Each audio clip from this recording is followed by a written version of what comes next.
नमस्कार, मैं प्रज्ञा झा और आप देख रहे हैं नेशनल खबर।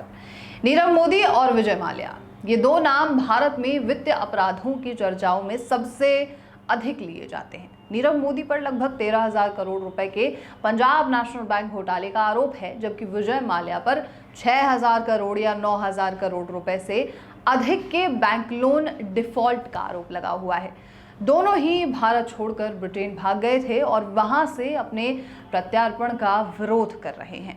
भारत में करोड़ों के घोटाले करके विदेश भागे ऐसे कई भगोड़े अपराधी ब्रिटेन में रह रहे हैं। नीरव मोदी, विजय माल्या जैसे कई आरोपी ब्रिटेन की अदालतों में ये दलील दे रहे हैं कि अगर उन्हें भारत वापस भेजा गया तो उनकी जान को खतरा हो सकता है। नीरव मोदी ने तो अदालत में ये तक कह दिया कि भारत प्रत्यार्पित किए जाने पर या तो वो मार दिया जाएगा या वो आत्महत्या कर लेगा। इन्हीं दलीलों को ध्यान में रखते हुए ब्रिटेन की क्राउन प्रोसिक्यूशन सर्विस के एक टीम हाल ही में दिल्ली के तिहाड़ जेल का दौरा करने पहुंची। सूत्रों के मुताबिक ब्रिटिश टीम ने तिहाड़ के हाई सिक्योरिटी वार्ड देखी और कैदियों से बातचीत भी की। टीम ने जेल की व्यवस्था को अंतर्राष्ट्रीय मानकों के करीब बताया। भारत सरकार ने ब्रिटिश टीम को भरोसा दिलाया है कि अगर जरूरत पड़ती है तो तिहाड़ में हाई प्रोफेशनल कैदियों के लिए अलग सुरक्षित बैरिक भी बना दिए जाएंगे, जहां उनकी खास जरूरतों और सुरक्षा का पूरा ध्यान रखा जाएगा।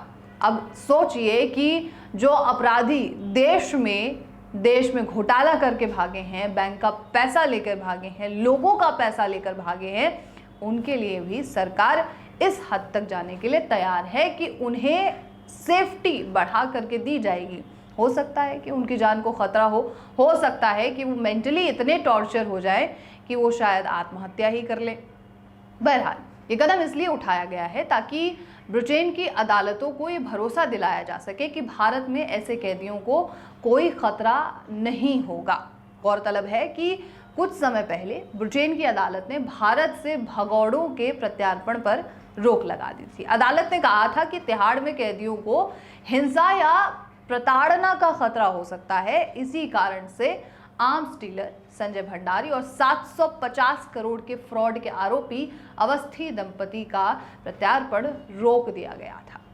इसके बाद ब्रिटेन ने भारत से लिखित गारंटी मांगी थी कि कैदियों के साथ किसी तरीके का बुरा व्यवहार नहीं होगा। भारत सरकार ने गारंटी भी दे दी है। सरकारी आंकड़ों के मुताबिक इस समय भारत के 178 प्रत्यार्पण अनुरोध जो हैं वो अलग अलग देशों में लंबित हैं, जिनमें से लगभग 20 ब्रिटेन में अटके हुए हैं। इन मामलों में विजय माल्या, नीरव मोदी और कई खालिस्तानी नेताओं के नाम शामिल हैं। ब्रिटिश टीम का ये दौरा भारत के लिए एक सकारात्मक संदेश माना जा रहा है। अगर सब कुछ ठीक रहा तो आने वाले महीनों में नीरव मोदी, विजय माल्या जैसे भगोड़ों को भारत वापस लाने का रास्ता साफ हो जाएगा। ये केवल न्याय के लिए ही नहीं बल्कि उन करोड़ों भारतीयों के विश्वास के लिए भी जरूरी है जिनके पैसे इन घोटालों में डूब गए थे। तो ये तो पूरी रिपोर्ट है कि आखिर कैसे जो तमाम ये अपराधी हैं जो भारत का पैसा लूट कर, लोगों का पैसा लूट कर, बैंकों का पैसा लूट करके, घपला करके वो बाहर देश गए हैं और अब उन्हें वापस लाए जाने की कोशिश जो है वो जारी है। और हो सकता है कि आने वाले समय में ये भी हो जाए और जैसे ही ऐसा कुछ होता है तो उसकी अपडेट हम आपको दे देंगे। बाकी आपका क्या कहना है इस पूरी खबर को लेकर ये आप हमें ज़रूर बताएं और ऐसे तमाम खबरों के लिए आप नेशनल खबर के साथ बने रहिए।